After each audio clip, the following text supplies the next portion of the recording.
Urban Agriculture, episode number 17, New Urban and Vertical Farms.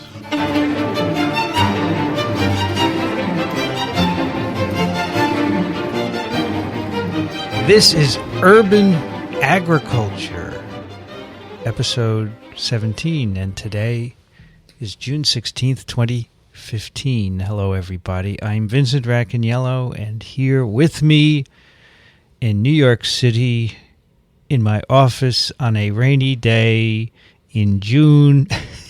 Keep going, keep going. Is Dickson Despommier. Hello, Vincent. Welcome to the world. Thank you. It's good to be back. Where were you? I was at the end of the world. You were in Singapore. I was. Wow. You were in Glasgow. I was. So we're world travelers, basically. We went the opposite ways. We did. If we had kept going, we would have intersected. You had better alcoholic beverages than I did. Very good beer. Cheaper, too. And very good single malts. Single malts.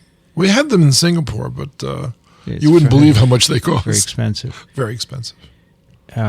I've never been to Singapore. Do they have vertical farms, indoor farms in They have Singapore? 2 vertical farms. Have you visited them? I have only heard about the first one, which was Sky Farms and run by Jack Ang, and we've actually featured that on a part of our podcasts. Mm-hmm. But the other one that's recently opened is even more exciting in some ways because it represents a very large corporation, Panasonic, that's getting involved in the indoor growing business. And so that's part of our reporting that we're going to have today. We're going to do a survey of the newest versions of vertical farms around the world that I know about, okay? That I've been able to surf up from the internet or that I've heard about firsthand from them getting in touch with me. But I think we should bring our audience up to date as to what's happening. In Singapore, did you do a vertical farm thing, an indoor farm thing? I did, and the reason I was there was I was there to give a talk at a meeting sponsored by a financial group from Japan called Nomura. Mm-hmm. And what they were doing was exploring the future. So they invited people like Michio Kaku, who's featured on the Discovery Channel a lot. He's that physicist from City University of New York. He's a string theorist. Wow. And he was there to talk about the future of the mind. Did you say hi to him? I did. Did you say I'm from New York too? No. We've actually met before many times. You can only meet once, but the first time we met was at the World Science Festival, way back in 2008 or 9 or something like that. And then I was on one of his programs that he was asked to develop for the Credit Suisse Bank. Again, looking to the future as to what's possible and where are the new investment opportunities. So that's basically why I was giving this talk in Singapore. And it apparently went over pretty well. You went, and then you gave a talk, then the next day you came back. Something like that. I mean, I flew over. It took me 2 days to get there. 2 days? Yeah, because you have to stop over in Frankfurt. Oh, really? Yeah, you stop there for 3 hours. So you do 7 hours to Frankfurt, and then 11. So maybe 1 day, but it seemed like 3 days, obviously. You can't go direct? I used to be able to. You know, I've been to Singapore once before, and I flew from Newark to Singapore. Yeah, they don't do that anymore? They canceled the flight. Oh, not enough people. Yeah, maybe not enough. But it's interesting because the stewards, you don't call those that anymore, the flight attendants, yeah, spoke 3 languages, was Chinese, English, and German. Because there are lots of people from Germany. What do they speak in Singapore? They speak English. Really? They do. Nothing else? Well, I think the ethnicities vary greatly in that city. Malaysia is one of those places, and China, of course, is another. But I think that English is the international language of finance right now. So it was very interesting to see who showed up to this meeting. The entire company of Nomura Investments showed up. They were all there. Wow. And that was very impressive. And it was a very, very closed meeting, basically, only by invitation. And I learned a lot of things about China that I never knew because they were trying to very much get involved with China in terms of investments. But there's a lot of mistrust between the commercial world and China with regards to ownership of property and stuff like this. So I heard a lot about patent law and things that would ordinarily put you to sleep. But if you've got something that's patentable, like, for instance, new technology for a vertical farm, you'd hesitate to actually get involved in China. But we've got one of these reports here, which I didn't share with you until just now, which is the largest U.S. corporation for vertical farming that's about to expand their operations into China. And that's very, very, very exciting indeed. I would guess that this is now an investment opportunity. You'd guess right. Because there are a number already built and they're working, and that's right. More and more coming online. That's right. So the people with the money are seeing opportunities. You're right. And so you and I both have had these discussions in the past, and we have a neighbor to my left, right, who shall go unnamed, who actually, we could talk about him if you want. I'm sure you're going to listen to this someday anyway. We mentioned him on the last. We did. So podcast, Saul Silverstein is a very knowledgeable person with regards to investment opportunities, because he's had the wherewithal to actually consider investing.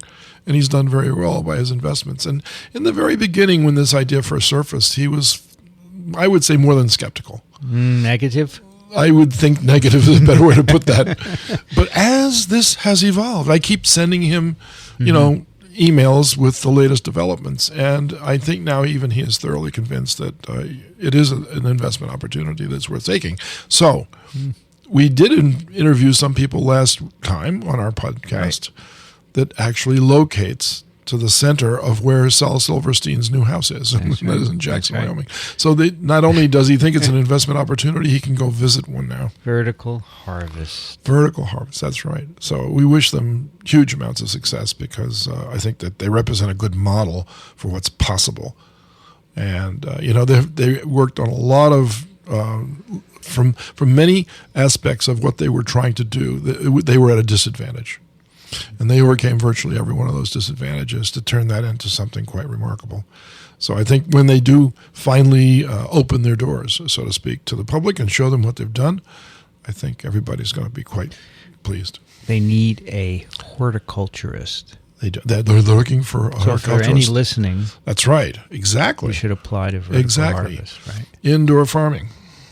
So you're going to tell us what's going on in the world of indoor farming. I would like to bring you up to date on some of the highlights. I mean, I think there's lots of stuff that I don't know about that's going on, because they don't put it on the internet or they don't get in touch with me. But what is available, or what I know, is so exciting. We could fill up the whole show with just talking about each one of these operations. So let's do that. Let's start, shall we? Sure. Okay, so this is just over the last, I would say, year, all right? And certainly most of these are even more recent than that. So the first one I'd like to discuss briefly, and these will all be brief discussions, because they all have websites, so everybody listening, they can actually go to the websites themselves and check them out further, or even better yet, if they live near one, they can go visit and buy produce and support it. So the first one is called Greener Roots.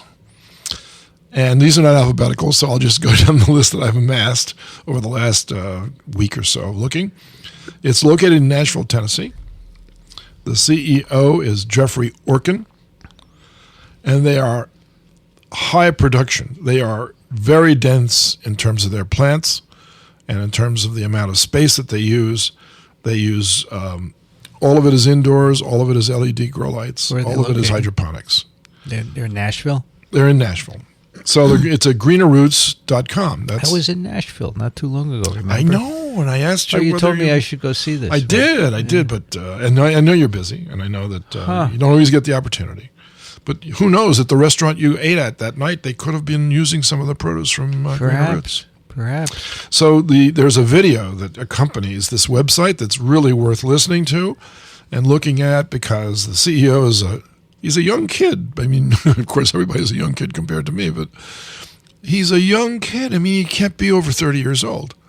And here he is in charge of a vertical farm, which is quite remarkable. We should interview them. Well, maybe we will. Because it's always interesting to hear people's stories. We're gonna do it.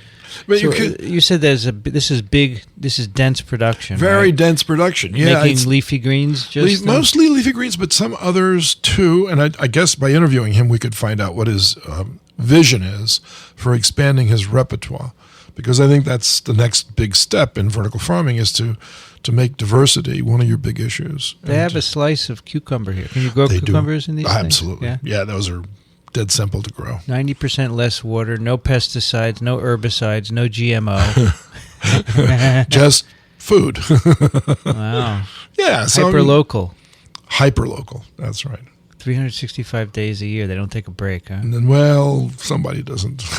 Maybe not. Maybe they rotate through that. This is pretty cool. Very. So that's my first pick of the week, so to speak. If you're in Nashville and you go to Otaku, which is a ramen shop, you can get their produce. There you go. And if you want to listen to some good country and folk music, you're in Nashville, Tennessee, and you want a good meal afterwards, I bet you that Greener Roots had some say in that. It's cool. Yeah, very cool. They can buy it at the Turnip Truck, the Catbird Seat, the Kitchen, Slowco, Magnolia South. So they're really hyper-local. You know what? They have Holy expanded crow. their business into their neighborhoods, and that's the way to do it. But no big chains, It's interesting. Right. Because some of the people we've That's talked right, with that's right. have always telling us about Whole Foods. Yep. Buying out their stuff, but these guys are doing little guys. That works too, right? Of course, and in fact, the way you start, and I know that most of the ones we've already interviewed and most of the ones we will interview started out by finding out what the market would bear first, by going around to potential buyers and saying, if I could supply you with 3 leafy green vegetables, which ones would they be? And the moment they start to mention arugula, kale, and I can do that. Then they'll say, well, how much do you use per week or per month or whatever? And then they say, well, I can do that. They said, really? And then they start by small production levels. They supply them with, let's say, a week's worth. Yeah. They pre-market it, and the next thing you know, they've got big orders and they've got to fill up their spaces. So it's really quite amazing the way people have started off in this. Do you know what kind of lighting they're using? Yeah, I do. As a matter of fact, they're using LED grow lights, so that they're using, I think, Philips, but I'm not sure. Philips has a good handle on all this, but so does Illumitex, as we gathered. So right? Illumitex makes LEDs, right? Absolutely. Just their own flavor, That's right. Yeah.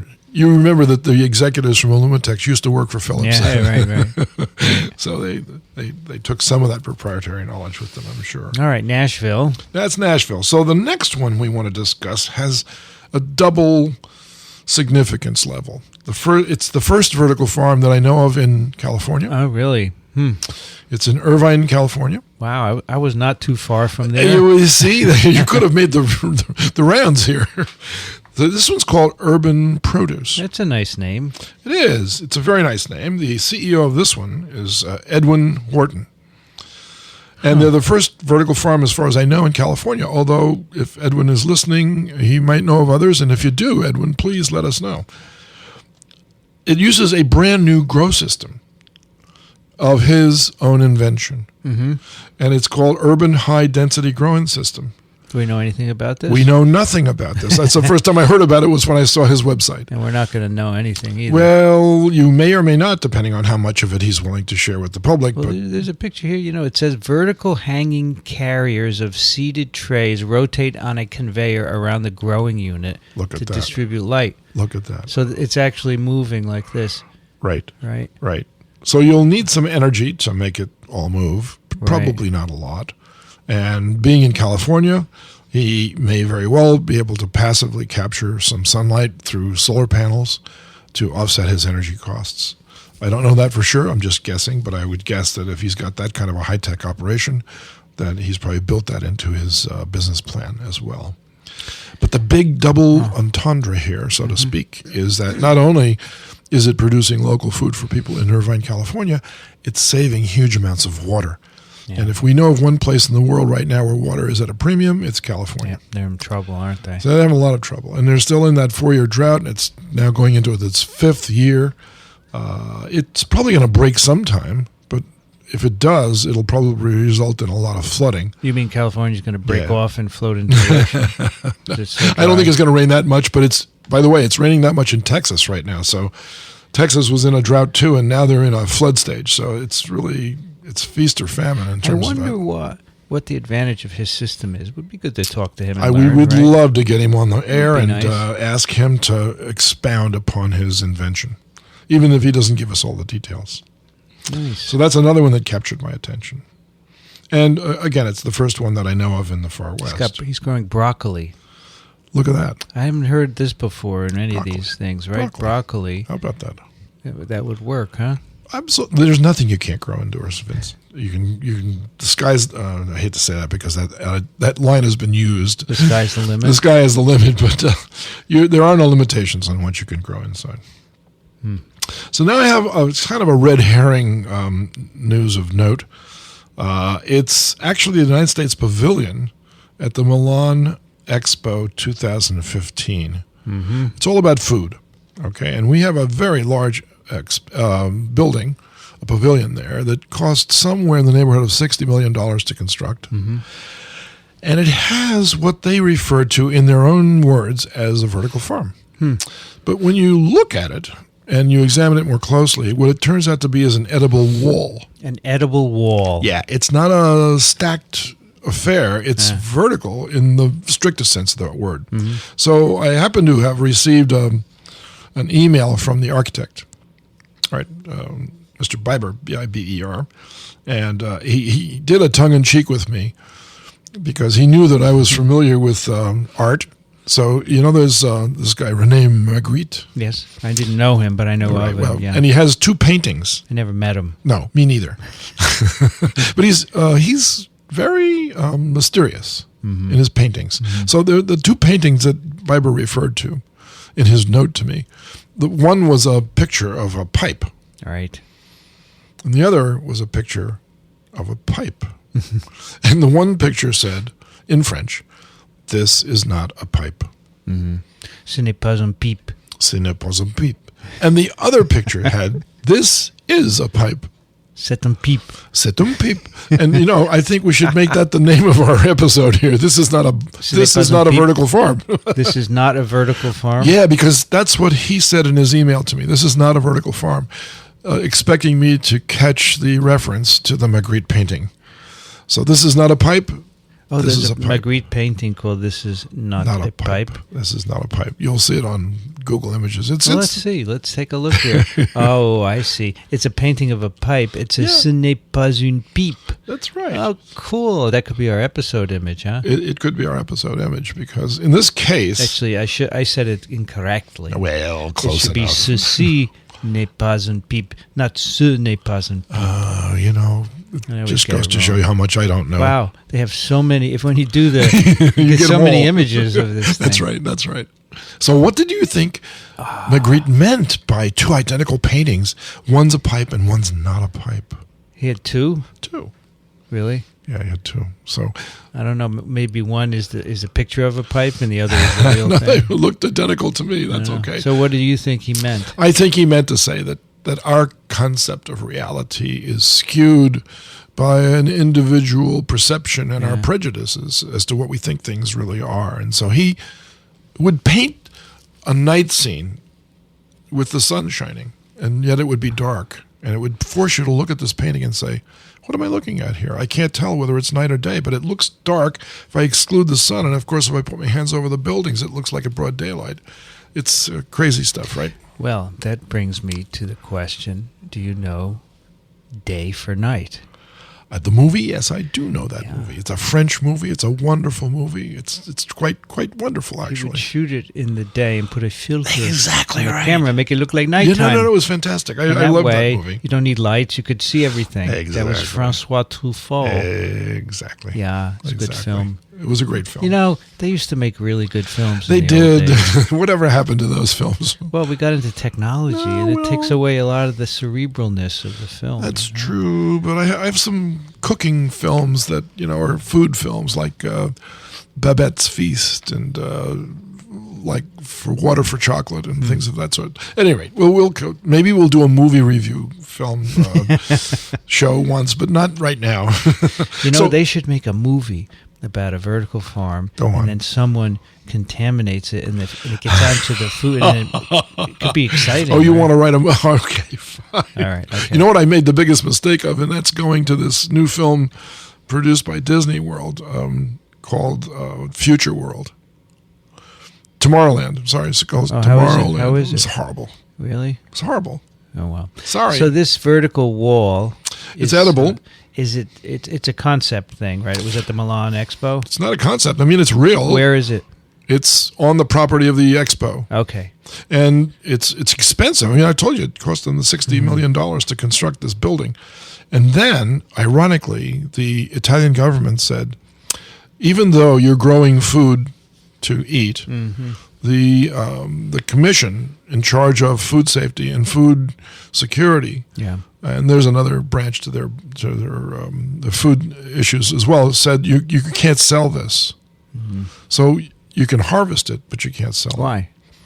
Because there are some rules that have to be obeyed. So the United States, yeah, I know, I agree with that. The United States Pavilion has 5 different food trucks permanently parked outside of its pavilion to feature the cuisines of the United States. And none of the food that comes out of the food trucks comes from the U.S. Pavilion. It comes from the Italian growers.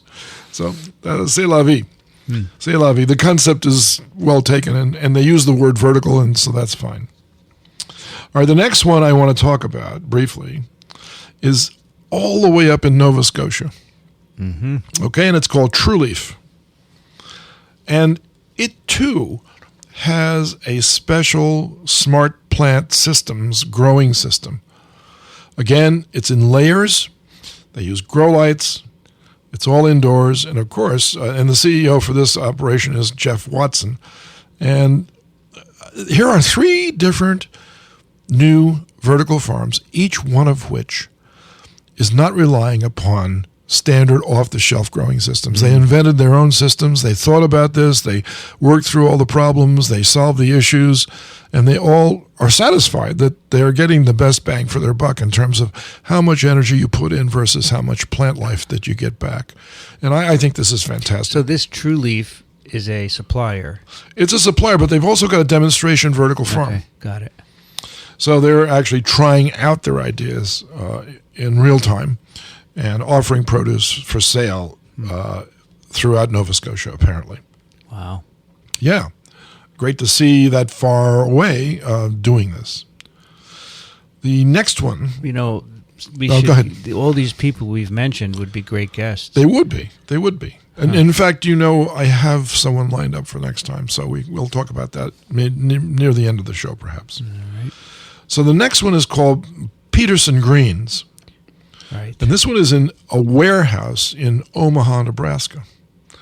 Now, the significance of this one is that Warren Buffett lives in Omaha, Nebraska.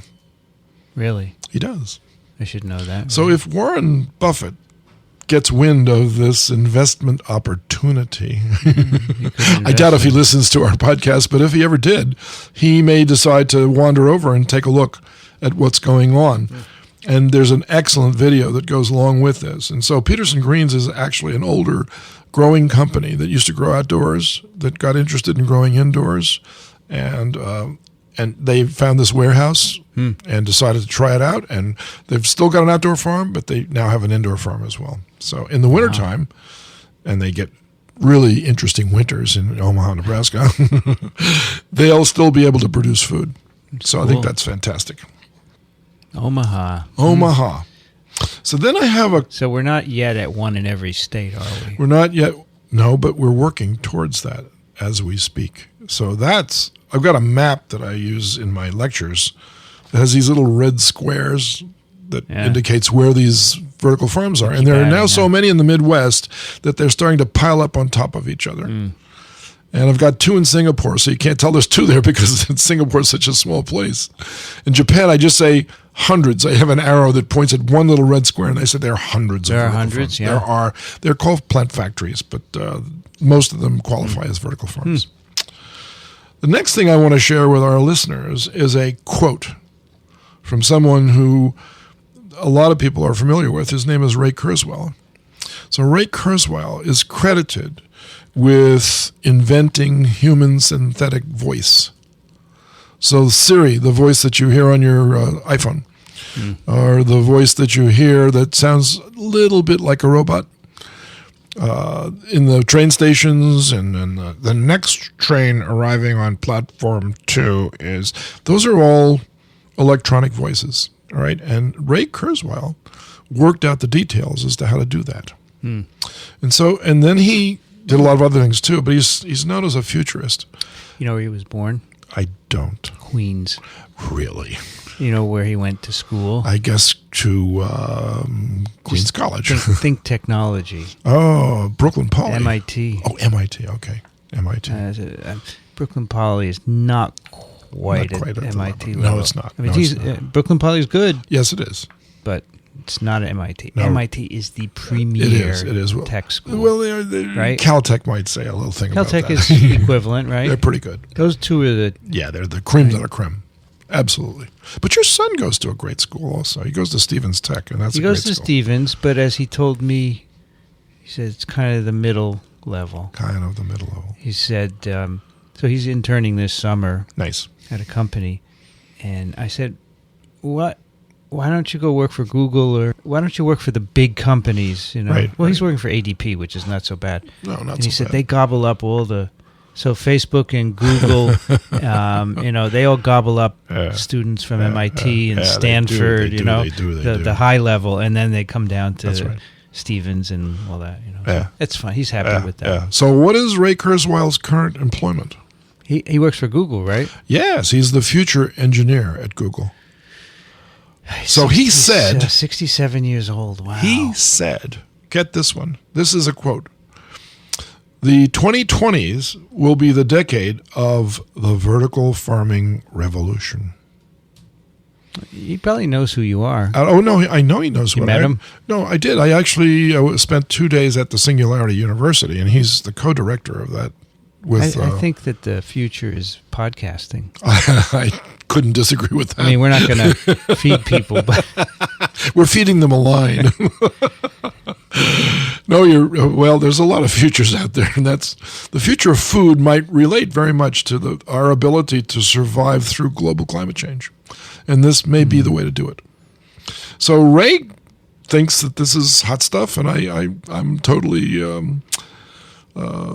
thankful for the fact that he thought that. Huh? Yeah, and the 2020s are not that far away, by the way, right? That's pretty cool.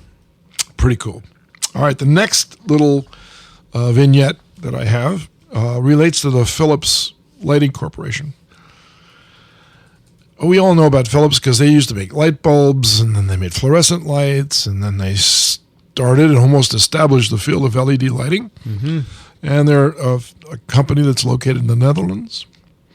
And very recently, over the last 3 years, they've become intrigued with the possibility of using LED grow lights for food production. Right.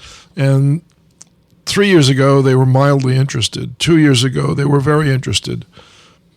And today, they're in the process of building a demonstration vertical farm on their research campus in Eindhoven to demonstrate to the people who work there what the possibilities are for their grow lights. And I already know for a fact that they plan on producing food for their cafeteria on site. So these people will have the luxury of going to work and eating some of the food that they actually produce using their own products. And I think that's fantastic. It doesn't get too much better than that one. And so I think once the idea of, and huge numbers of people visit this facility every year just to see what Philips is up to. Mm-hmm. And they will, of course, see this vertical farm and say, what do you got over there? And then the next thing you know, well, okay. The next iteration is very interesting because even though its home office is in Las Vegas, Nevada, its CEO is Todd Denkin. It is establishing a new farm in, of all places, Newark, New Jersey. Now, we know that there's already one vertical farm operation in Newark that claims, when they're finished building it, that they will be the largest vertical farm in the world. The world. The world. Is that what they told us? That's what they told us. That's what their website says. And that was Aerofarms. Aerofarms, that's correct. And they're using a unique grow system as well. They produce a lawn of leafy greens, not just a single potted plant's worth. They spread it out on a whole sheet of cloth-like material, and they grow it like grass. Wow. And this is called? 10 Mile Farms. This one is called 10 Mile Farms. Why 10 miles? I have no idea. I think we would have to ask the CEO how they got their name, and I think it's probably in their home. So they have another kind of proprietary system, right? They do. They again, this is an interesting world. This is like looking at all the different cell phones when you walk into a Verizon store, right? Or you walk into a Best Buy. Look what you've done, Dickson. I'm not sure I did this. You started this. I'm not sure I did this. I don't think I can take credit for this. I think. You think it just germinated? I think you start the idea, and then people with guts and money. People always innovate, right? And they do. If an idea is good. And they do. They're innovating. So we're you must wake up burning with pride every day. I'm not burning with it, but I'm certainly filled with it. Either that or gas.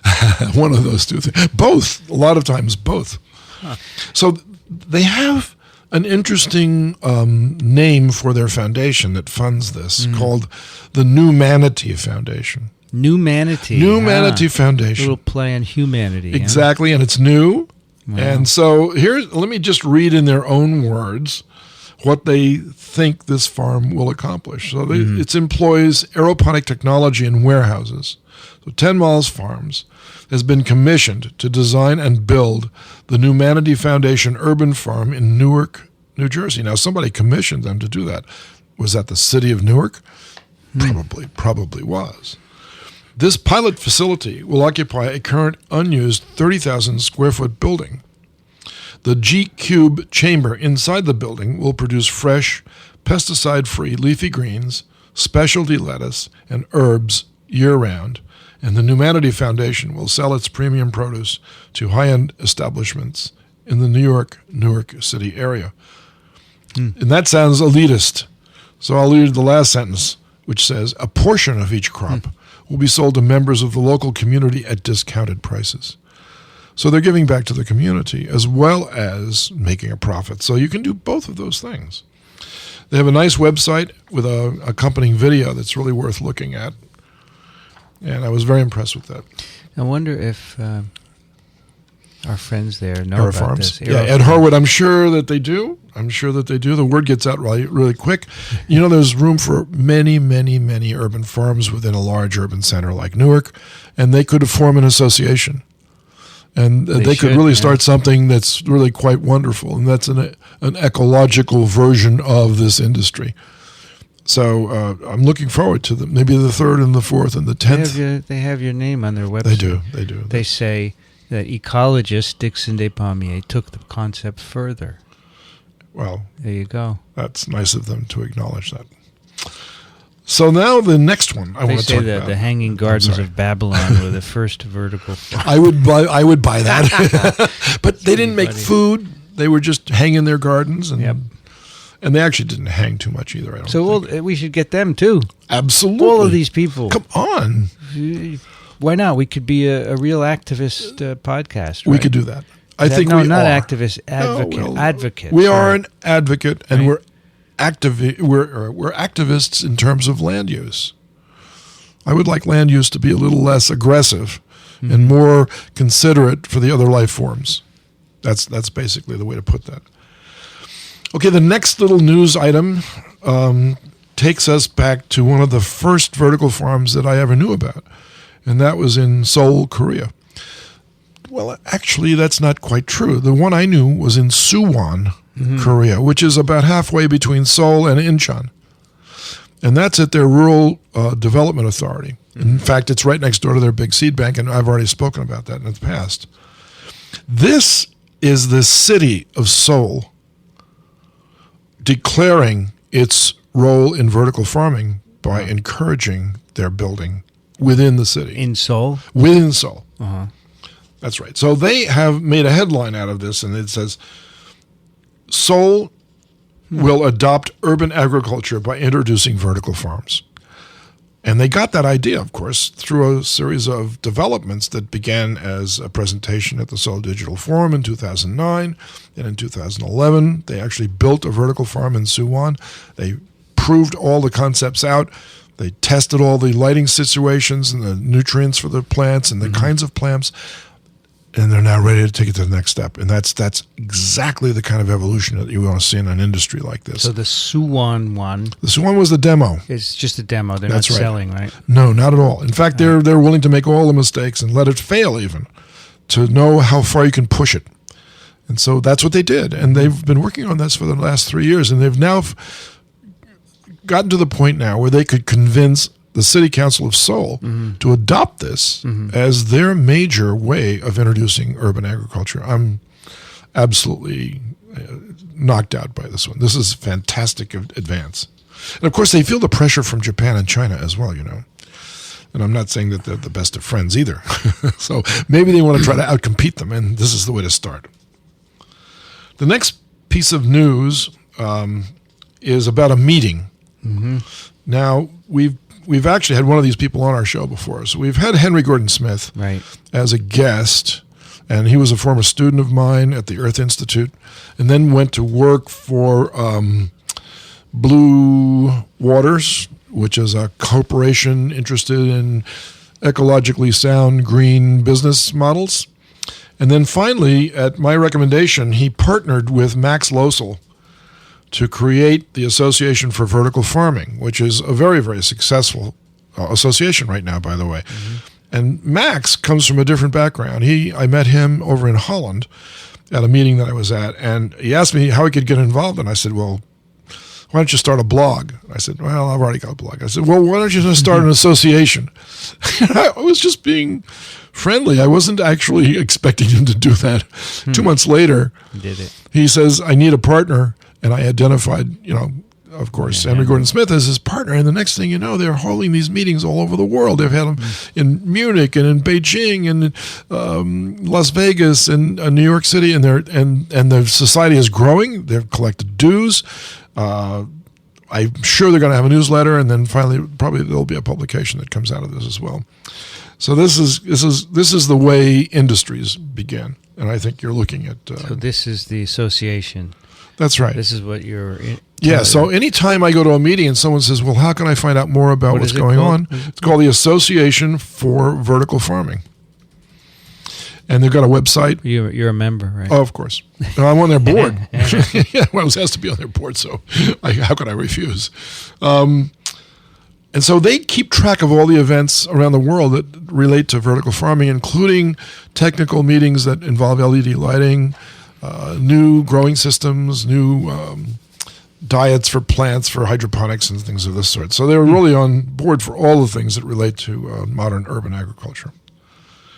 The next to the last item I have on my list of many is a reiteration of a group that we've already referred to, and we need to get these guys on too, because they are at this time in space and time, as they would say, they are the largest vertical farm. They're located in Portage, Indiana, and their name is Green Sense Farms. And I believe the CEO is Colangelo. His last name is Robert Colangelo. And let me just read to you what's happened to their business over the last year. And the headline that I got off the internet was, Green Sense Farms expanding their business model to China. Now that's an unusual twist, yes? Because usually the way in which businesses come to us is that Toyota establishes a car manufacturing center where we used to make Chryslers and this sort of thing. Here we are taking vertical farming and we're moving it into China. And so the CEO of the company writes, with so many new manufacturing sites built on former farmland and more people living in urban centers, vertical farming is an ideal technology for China. Green Sense Farm CEO Robert Colangelo said, by growing food indoors in a sustainable, controlled, and sanitary environment, we can increase food security and help feed the Chinese people in an environmentally friendly way. This year, Green Sense Farms Asia Pacific Limited will start building its first farm in the city of Shenzhen in southern China's Guangdong province.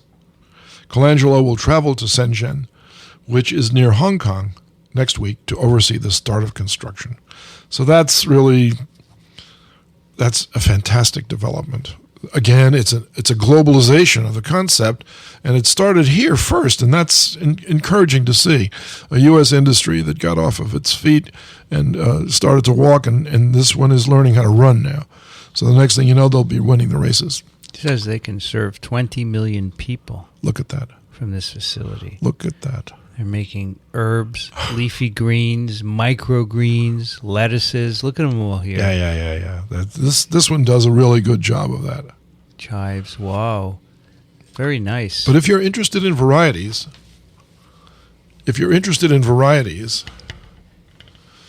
the next one will just knock your socks off. And that's my last news of note, so to speak. It's about the Lufa farms in Montreal. So How do you Lufa, spell that? Lufa.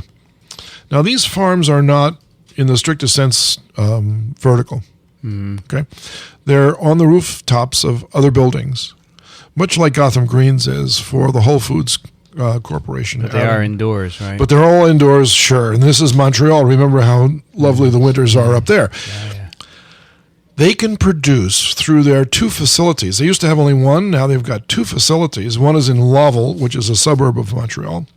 They can make 120 metric tons of produce. Last year, that's how much they grew. Now, they have an interesting growing system here because they don't just grow leafy greens. If you go to their website and you take a look at what they're growing, they're growing tomatoes and cucumbers and lettuce and squash and zucchini and green beans and things like this. So what the deal is with them is that you can actually buy per week a basket of vegetables. There's a $15 variety and then there's a $30 variety. It depends on how large your family is or how much you use them. And so you place your order ahead of time. They grow it up for you, and you come and pick it up or they ship it to your house. I'm not sure which way that works. But it's filled with a variety of things, not just leafy green vegetables, and they're dealing directly with the consumers.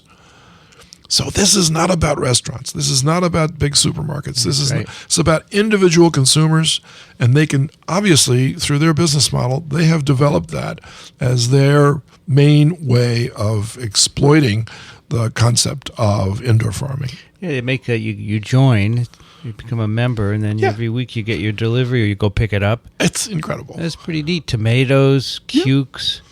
And it's reliable. It's every week. Peppers, eggplants. You can get whatever you want. Well, within reason, of course. Wow. Yeah, so I'm really... starting at $30 a week, you can get all your greens. That's amazing. That's amazing. Now, Vincent, we've got our green market right outside of this building. It meets every Tuesday. They're here today, yeah. And I can tell you that every week at the end of the day, they're sold out. People really need this stuff, and they really want it. It tastes better. It's fresher. It lasts longer in your refrigerator. They need to build some indoor farms here in New York State. We do, right? Don't we? We do. I'm sure they will. I know they will. New York has farmland, right? Lots of farmland. Yeah. New York has lots of farmland. But remember, the climate is changing. It is changing. And to depend on that to, take care of the consumers of the next 20 or 30 years, that's going to be a difficult task. Well, all these companies, they have wonderful websites. They do. They do like part of business today. You need a website. You put information on it. You bet. That attracts customers, right? That's right. And they list their produce and they list how to come by it. And I can almost predict within the next year that you will be able to mail order from any part of the United States. Yeah. In these sealed containers. Sure. Ship it overnight. Boom. You got it. Bada bing. Bada bum. Nice. All right. Thank you, Dickson. You're welcome. We have quite a bit of accumulated email. We do. We haven't. Because, as we've been visiting, we don't do email. Yeah, I know. Can you see it there on your I can screen? see it here. I can actually see it here. I'll take this first short one. Please do. First one's from Jacob, who writes, "Hi, Agrists. Agrists. I saw this at my local grocery store in Minnesota over the weekend, and the first thing I thought of was how nearly all of these vegetables could be grown locally during the winter with an indoor farm." Yeah. So he sends a link to an article. I think he sent this over the winter. It's a picture of a sign that he saw. It says, "Dear valued customer, cold weather has not only been an issue here, but also in the western part of the country where many of our vegetables are sourced from during this time of year. As a result of the freezing temperatures, Quality and supply have been impacted, and we could see supply issues for the next 2 to 3 weeks. Lettuce, variety, lettuce, broccoli, celery, green onions, radishes, cilantro, spinach, salad mixes. We apologize for any inconvenience. If you starve, it's too bad. No, I didn't say that. This is a problem, right? It is the problem. If it were indoors, this would not be an issue, right? All true. Steady production, week in and week out. Reliable, safe, healthy. In fact, I didn't mention this, but I did run across this little piece of information that the Phillips Corporation has actually done some nutritional studies on tomatoes and shown that with their grow lights, as opposed to the older grow lights that were used, because they're more intense and they're more energy efficient at the same time, that the vitamin C content of tomatoes has doubled. Wow. Just by using a different light. Linus Pauling would love it. He would. He would. Yeah, he would. Even though he was probably wrong about the role of vitamin C in our health. A lot of people take vitamin C. I know they do still, because when a Nobel Prize guy says so, you tend to trust him. Take the next one from I Jim. will. This is a longer email, and it starts out. Jim writes, "Hi, guys. I'm getting old too, Dickson, and am concerned about our planet, so I greatly support your effort and those of your allies. And since work in your area is so diverse that what you're doing is about as close to a discussion group as we can get, I've turned to letting others know what you're doing by sending information about your podcast to some 15 other podcasters who may have an interest, such as On Point, the Diane Rehm Show. I was actually on the Diane Rehm Show. Agro Innovations, Big Picture Science, Radio Curious, Lab Out Loud, Tech Chicks, Naked Scientist, CBC Ideas, and Freakonomics. That's a great show. Freakonomics is great. As well as the Boy Scouts and the 4-H organizations. So you will hopefully be contacted by a few of them, and that may work better than any discussion group approach. I also want more information about the smallest scale versions of this, and have been frustrated generally by even small systems costing many multiples of any resulting product, disregarding the labor. Fortunately, there is some information about some very interesting approaches available to families, kids, schools, and other organizations. I found 2 great concepts, one using buckets and the other using a section of gutter and water control valve for a toilet. Here are the links. It's entitled Build a Self-Watering Container and Gutter that may be of interest to your listeners. You also mentioned a desire to keep the growing process labor-intensive so more people are employed. I agree, but see that the site with more basic approaches also has the following discussion about some use of Arduino microcontrollers. I hope we end up with a useful blend of high and low tech. This latter approach may be more interesting to some of your listeners. The source of the non-commercial approaches, Root Simple, is run by some folks on the West Coast who have been at it for a few years. They might be interested in doing a podcast about their grassroots approach to urban agriculture. Please keep up the good work, and thanks." Root Simple, have you heard of them? No, I have not, but we're certainly going to look them up. Root Simple, low tech, home tech. Back to basics, do-it-yourself living. Look at that. Yep. Interesting. Thank you, Jim.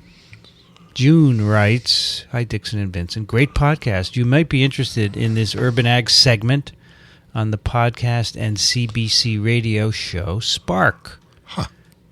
Do you know Spark? I do not. I don't get CBC radio where I am. Spark with Nora Young, raising crops in the city. Huh. Nice. So Spark, what is Spark usually about? Let's see. Episodes. I've not heard of Spark. Music, Renaissance, club.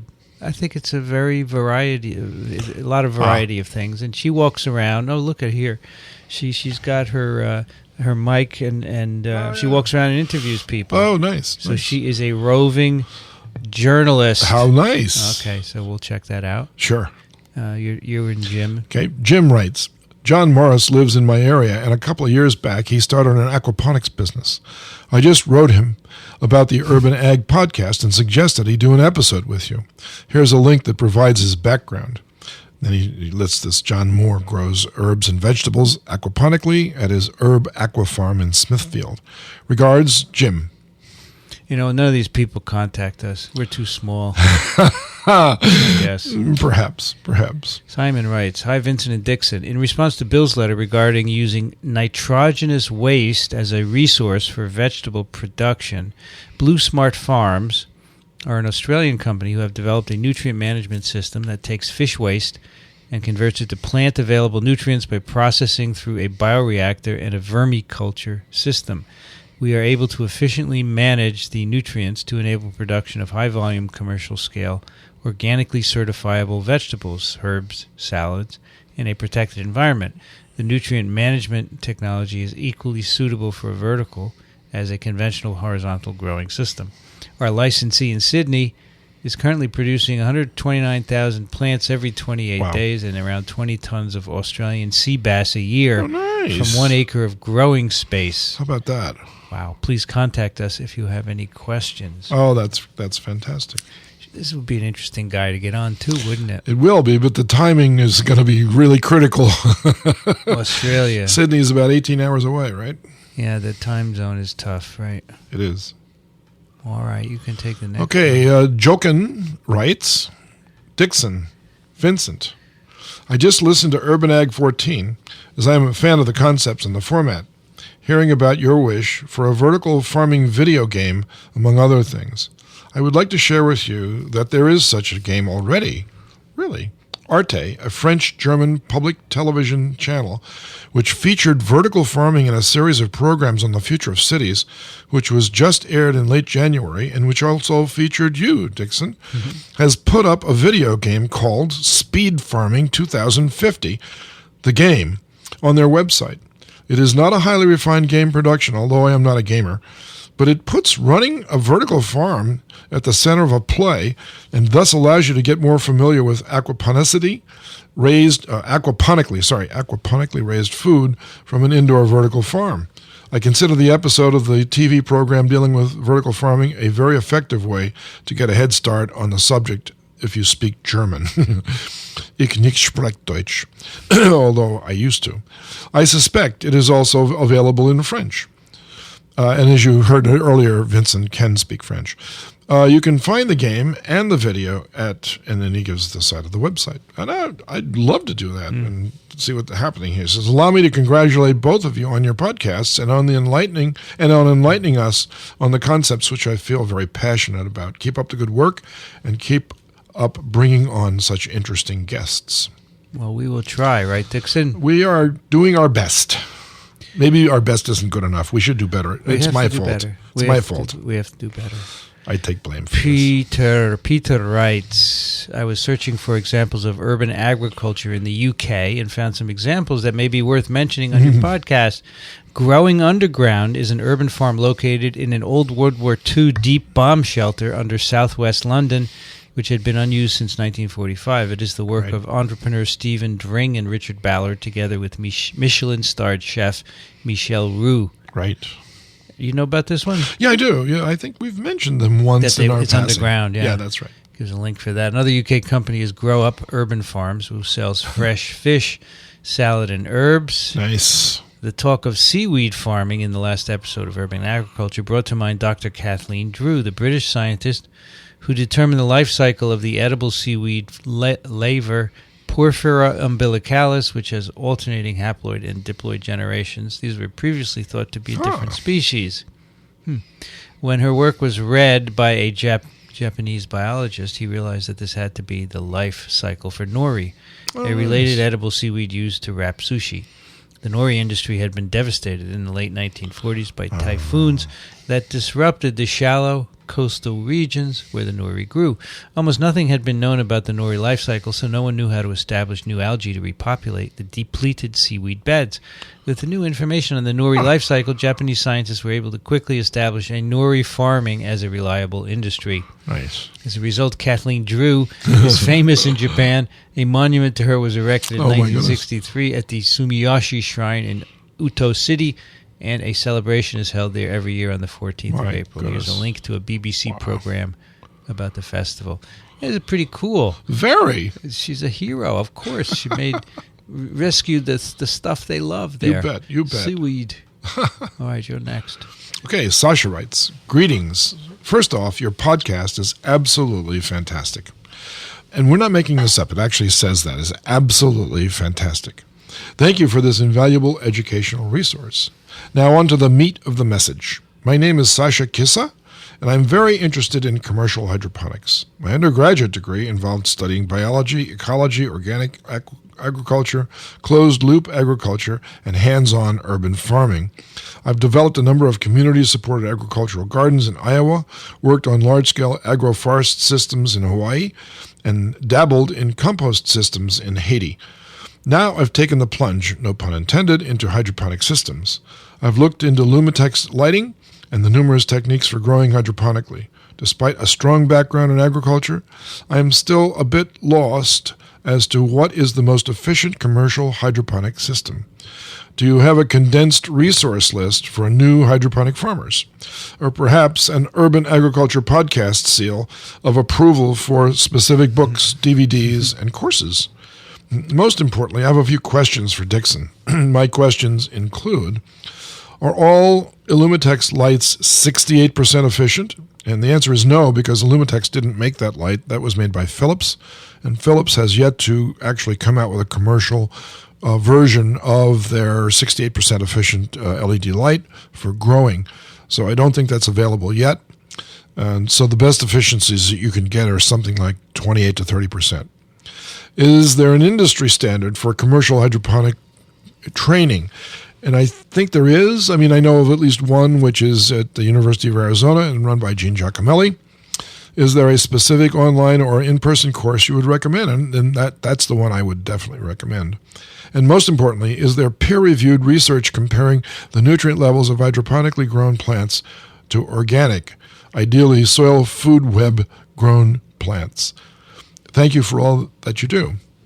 And I think the answer to the last question is yes, if you check the literature in plant physiology, and if you were to contact someone at the University of California at Davis, they could put you onto the right literature, that's the birth of modern hydroponic farming, by the way, UC Davis. And I think they've done all the comparisons between outdoor-grown food and indoor-grown hydroponic food. Depends on what you add to the nutrient stream indoors as to how nutritious the plants are. So that's going to vary greatly. And if you do the right kinds of experiments indoors, you will get a variety of responses to the nutrient systems that you develop. But I'm sure that ultimately, if you're going to grow them commercially and you're going to make them available to the general public, you want these to be as robust, nutritionally speaking, as you can possibly make them. And I think UC Davis has that information, so I would highly recommend getting in touch with the chairman of the department in charge of hydroponic farming at UC Davis, and I'm sure they can give you a good answer to that question. Robin writes, Dear Doctors Vincent and Dickson, the urban agriculture and vertical farm concepts are disruptive and paradigm shifting. They appear poised to displace a number of other systems. However, along with some other systems, Wile E. Coyote Esquire, genius is at the moment feeling around with his toes for solid ground, having run off the cliff before looking down. And he links to a video, Are We Off the Climate Precipice? Food on the Starship Enterprise comes from the synthesizer, of course. Right. How tight is the link between oil, food, and population? He links to an article about that. Urban agriculture and vertical farming will be viable when they are 100% fossil fuel free. Yeah, I agree. You think?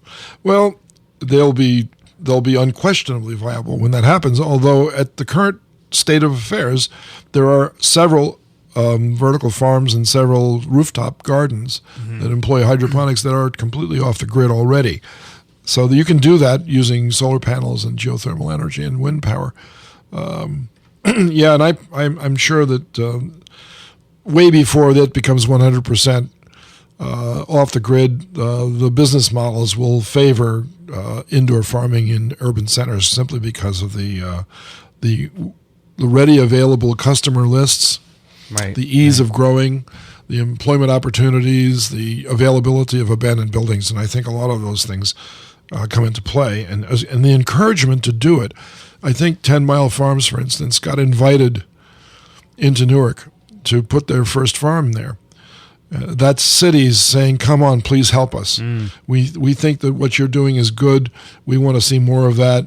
We'll give you some breaks. So I think that if you look for those opportunities, you're going to find them. All right.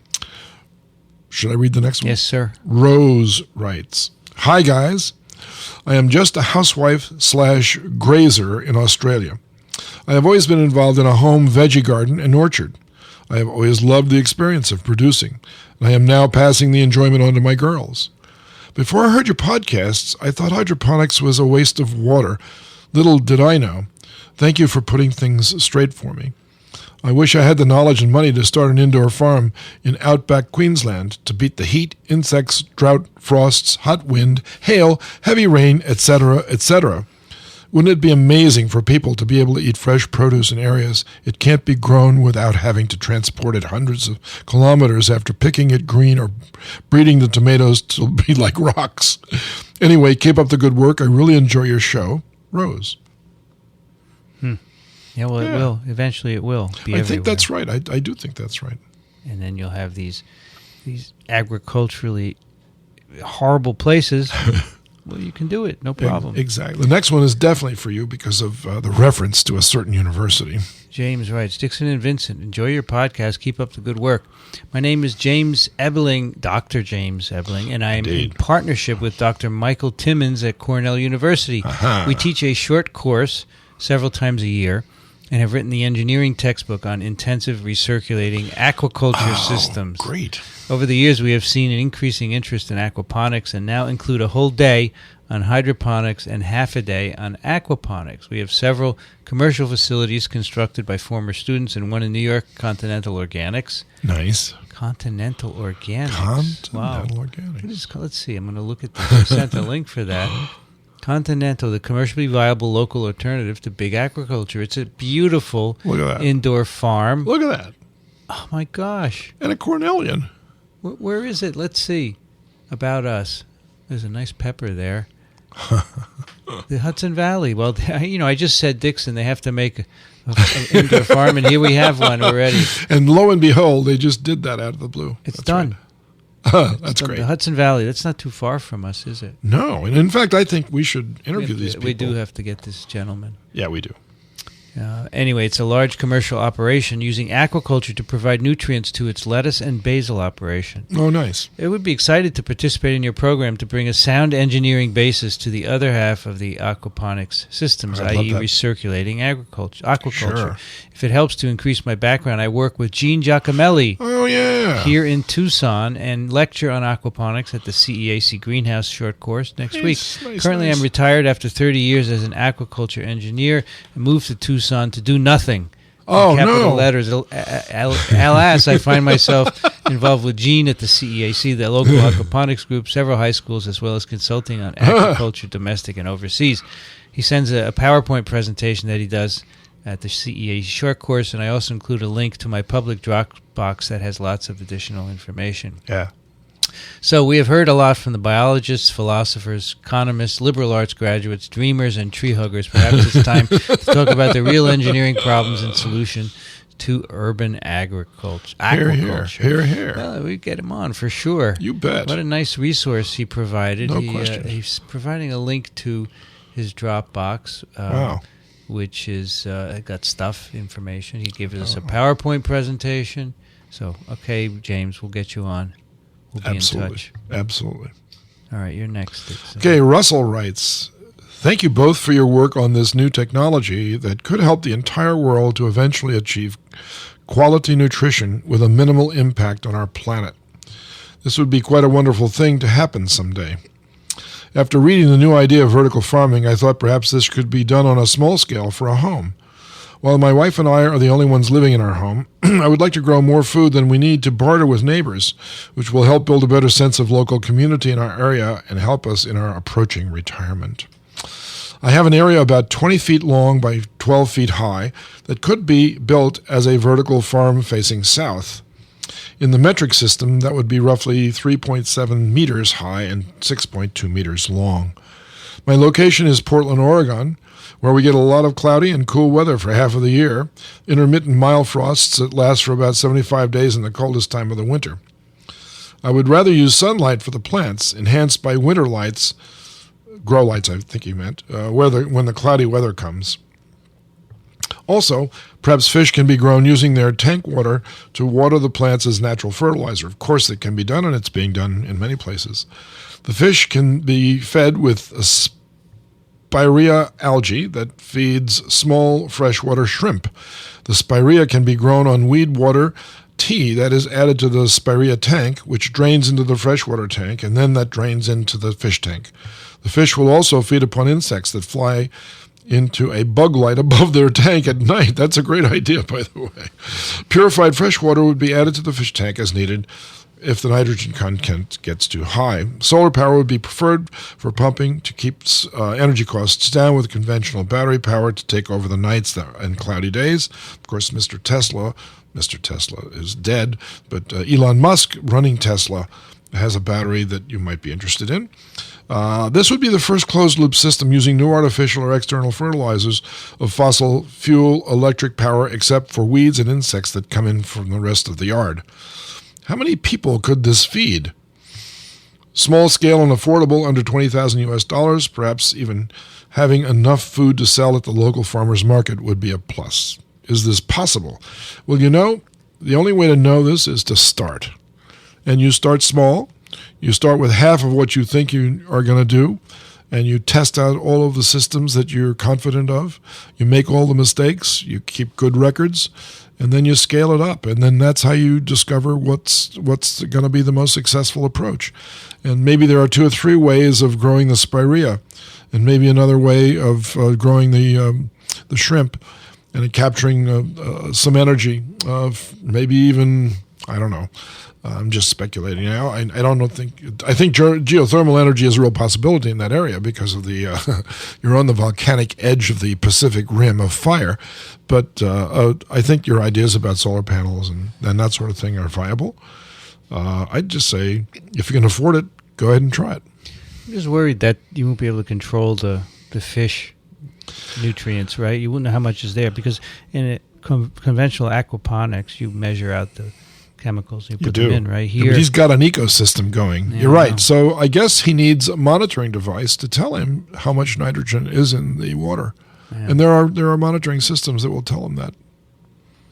So, maybe, I guess so. I see that. This is not my maybe area. We should connect him up with the engineer that we just featured on the last letter and let them talk it out. Well, that's where having him on the show would be interesting. That'd be fantastic. I think we should give it a try. Claire writes, "Hi, Doctors DNR. Thanks for keeping up with the Urban Ag shows. Here's a couple of comments. I was happy to hear Mr. Gordon Smith talk about how farms might be scaled to actually fulfill dietary needs. Microgreens are great for upscale restaurants, but they aren't very filling. Would calorie-dense foods like peanuts, beans, and potatoes work inside? If I recall correctly, they grew peanuts in Biosphere 2. I do acknowledge, however, that fresh greens are hard to come by, especially for people relying on food banks. See this article on Seattle's Millionaire Club growing hydroponic greens for food banks. Also, I'd love to hear from some women and people of color involved in urban agriculture on the show. Keep up the good work. Claire in Seattle." Well, my answer to Claire to begin with is that there are some calorically dense foods that can be grown hydroponically, and potatoes are one of those. And in fact, that was one of the first crops ever grown hydroponically by the UC Davis group back in the 1930s. So it's easy to do. There are some other growing schemes from the Chinese Academy of Agricultural Sciences. Some of the pictures that they show, they have these above head lattices. They grow the potato plants above the lattice, and the potatoes go down through the holes in the lattice, and you can actually harvest them at eye level, and drop them down into baskets. So that a lot of possibilities out there. As far as women in growing systems are concerned, the first woman I met in that was one of the first women in it. Her name was Jen Nelkin. She's a part owner in Gotham Greens. So she's welcome to try to get in touch with her through the internet because she's available. She gives her contact information. And the other one that I'm familiar with is Yolanta Harda, without pronouncing the Hardy, that's right. In Bedford Park, Illinois, and farmed here. She is the CEO of that company, and she loves to talk about the empowerment of taking an idea from scratch and becoming an owner and producing stuff that it's actually good for you. So I think in that sense, the Gaia hypothesis is alive and well. Women of the world are considered to be the nutritionists of the families, mostly. It's mostly the men that come home and sit down and expect something on the table. It's kind of sexist, but that's the way the world works sometimes.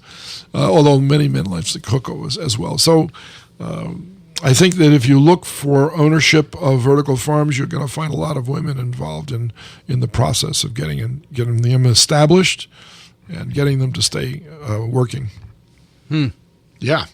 Fascinating. Indeed. All right. You're next with John. Here we go. John writes, Dear Urban Agronomists, I hope you guys do a show about an in-planta vaccine production facility such as the one Dickson alluded to on Urban Ag 15. It sounds like the perfect intersection of the subjects of all your podcasts. Transient transformation based on agrobacterium or virus vectors is fascinating. Perhaps you will discuss transgenic crops and maybe even DIY bio at some point. As a biologist who uses transgenesis as a tool, I have always found the term genetic modification imprecise. As noted in your early episodes, traditional genetic selection that altered the plant morphology is far more dramatic against doing experiments on potential pandemic pathogens. Did I skip a sentence just then? I'll try to read that again. As noted in your earlier episodes, traditional genetic selection has altered plant morphology in far more dramatic ways. Arguments against transgenic crops often cite the precautionary principle, similar to arguments against doing experiments on potential pandemic pathogens. A new paper on sweet potatoes underscores the point that transgenesis occurs in nature and perhaps even contributed to domestication/improvement of a crop. The daily... This is interesting. Yeah, well, go ahead, comment. So this is a paper in PNAS called The Genome of Cultivated Sweet Potato Contains Agrobacterium DNAs with Expressed Genes, an example of a naturally transgenic food crop. How about that? Natural GMO. Ta-da! Wow. Yeah, tell me about it. We're all GMOs in the long run. The Daily Show recently covered a transgenic potato approved by the USDA that is hoped to benefit consumers. It has less acrylamide because less acrylamide is produced when it's fried rather than just food producers. A similar Tal effector nuclease edited potato was recently reported. The USDA has indicated that the latter potato will not require the long approved process required for new transgenic crop varieties. Maybe these subtle terminological issues are a tough subject for a podcast. Some people get upset when the phrase genetic modification is interpreted literally. Quite a challenge for science communicators. And Vincent, you know that as well as I do. The best, Steen. P.S. I was amused by the suggestion in Urban Ag 1 that a triple hybrid gave rise to the corn plant. Out-of-date scientific theories can last for a long time. There was a spirited 30-year debate on the origin of maize. John Dubley wrote about it in a good summary. So I'll have to go read that summary. It's a summary of the origin of corn. Right. Which is complicated, but not impossible. You're right. And then he sent some links to some articles, letters in Science about the difficulties in determining the term genetic modification. Quite interesting and worth your perusing. Yeah. The next one is from Jim, who writes, Good day to ye, sir. I'm recently writing on a newspaper website in response to an editorial they wrote on the fate of the near-bankrupt Steamtown Mall in Scranton, Pennsylvania. Oh, yeah. I ran across your website while doing some research on urban farming and find vertical farming intriguing in that context. I also provided a link thereto to hear to in my writings there.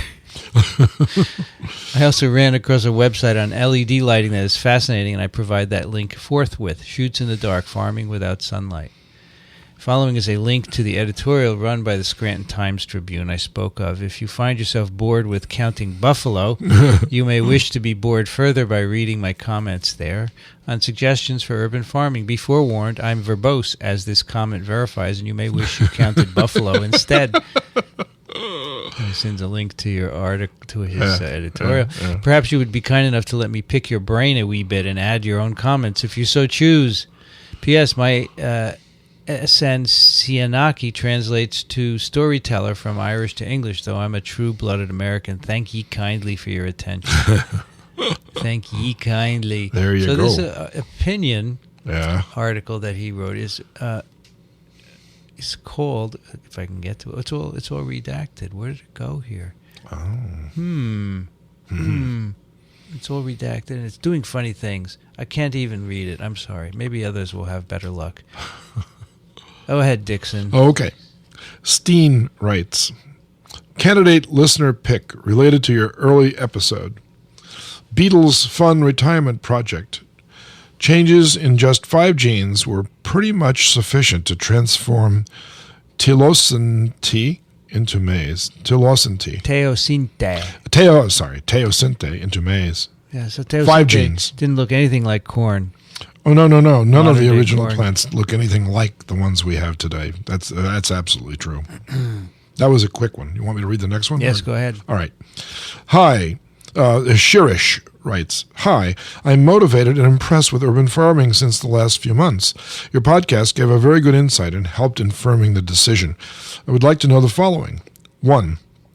If you could help in partnering with a company for the Indian market who are engaged in providing solutions. 2. How can I know where the next seminar or exhibition is happening on urban farming? Well, I can answer the second question easier than I can the first one. The second question can be answered simply by joining the Association for Vertical Farming. They will keep you posted as to where all the meetings are occurring throughout the world on subjects related to indoor farming, particularly vertical farming. So I would definitely do that. It's not expensive. I think it's like, 10 or 15 US dollars, but that might be a lot. But they make exceptions. Trust me, they do student rates, and if you can't afford it and you plead with them, I'm almost convinced that they would let you join it anyway. I've visited India many times, and I've never heard on any of my visits of any startups that are going into the vertical farming business, although by now I should have heard about them because there is a huge interest in that subject. Every time I go over there, their interest is larger than it was before, and it was large to begin with. So if you could help me in partnering with a company for the Indian market, we're engaged in providing solutions. I wish I could say I could. I honestly wish I could say, this company over here is already there. Why don't you go talk to them? And I can't do that. I simply don't know any. But if I do hear of any, we'll keep you in mind, and I will come back to your email, and I will share that with you. Should he contact Henry Gordon Smith? Yeah, no, he really should, because I should ask those same questions to them, because they have traveled in different places than I have, not exactly the same places. Mm-hmm. They're listening to different things from different people. He may have a better answer for them. Does Henry Gordon listen to our I think he does. So Henry, maybe you could, if you're interested, we can give you his email. Exactly. All right, our last one is from Steve. Thank you for your ongoing work in urban agriculture. I have listened to a number of the dialogues, all of which have been extremely insightful, including the latest one on aerofarms. Based on a bit of research into the field, I'm looking into what options I might have to do a career transition into the business side of vertical farming. I have a few questions that I was curious whether you might be able to provide some direction. I am trying to map out the gaps, implications, and enhancement requirements to determine where are the optional career position opportunities. 1. Has anyone mapped out the vertical farm sector from a business competitive analysis perspective? Are there a few folks who are looking at vertical farming from a cross-sector comparative business perspective? The answer is yes. Henry Gordon Smith? No. There's actually a published business analysis of the entire field of vertical farming. It was published by a business research corporation in Ireland, of all places. But they offer it for an exorbitant amount of money. You can purchase a single PDF document that's not shareable for as little as $3,900. But it's an inclusive, enormously exhaustive study of the potential for vertical farming from this year to the next 40 years worth of what they predict would be happening. So they estimate the industry is worth about $2 billion right now. And in 20 years, they estimate the worth at something like $40 billion. I don't think they're right. I think they're way off. I think it's going to be worth a lot more than that based on the current trends. But so the other thing is, I just got back from a meeting in Singapore, in which finances were the only subject for discussion. I was there to talk about the investment possibilities for vertical farming. Right. And lucky for me, there were 2 vertical farms in operation in Singapore that they could go visit and see for themselves. So I would advise you to find out where the nearest vertical farm is to where you live and go visit them and ask them these questions, because they are willing to share that part of their knowledge with you, even though they're not willing to share the, how much money did I make last year or what is my proprietary knowledge base and gives me an advantage. They would certainly encourage you to get involved, I think, because in this case, the more the merrier. You don't want to be the only fish swimming in an ocean of predators. Right. All right, next, do you have an evolving list of all existing commercial vertical farms, their business model, and financial viability? I don't have that, but I think that the Association for Vertical Farming might have have something I'll bet they close do. to that. My list of 20-plus companies continues to grow, but delving into each firm's business model is typically proprietary, so your interviews add some valuable light. Right. So the 2 that I know of that you're never going to get data from, except to know that they're very large corporations, and both of them have elected to go into vertical farming, is Toshiba and Panasonic. They're both involved in it. And the AeroFarm's got a big loan from Goldman Sachs, so you know that someone in that company did a very good job of convincing them of their profitability. Is there a complementary list of businesses in ag data analytics, ag robotics, ag-focused LED lighting? What other complementary sectors opportunities exist for vertical farming? Sure. So you can go through Illumitex and Philips for the lighting.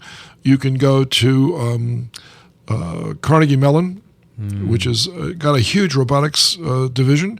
And in that robotics division, there are some agricultural roboticists. There's this guy, Caleb Harper, up at MIT, which we're going to have on our show soon, who's doing a remote sensing of plant growth in vertical farming to make sure that everything is going well and to micromanage the ongoing operations. So there's a lot of that out there, but it's not all in one place, so you're going to have to hunt and peck. And this gentleman who sent us some information from Tucson, from Gene Giacomelli, we should look into his Dropbox. That's exactly right. Exactly. His PowerPoint too. Got it. Do you have a list of future potential interviews to be posted to your Urban Ag series? Well, the fellow at MIT, what's his name? Caleb Harper. Caleb Harper we're going to have. And then I would say all of the companies we mentioned today. That's right. We're going to get them on. Absolutely. Right? We'll do our best. We'll do it. We'll do it. Again, many thanks for your investment into the urban agriculture efforts. Steve, you're welcome. All right, that's it, Dickson. That's a nice one. We had a good one. Urban Agriculture can be found at urbanag.ws and also on iTunes. And if you want to listen on your mobile device, there are podcatcher apps for your Android and iPhone devices that you can use as well. We are everywhere, and it's free. Knowledge is provided for you to consume.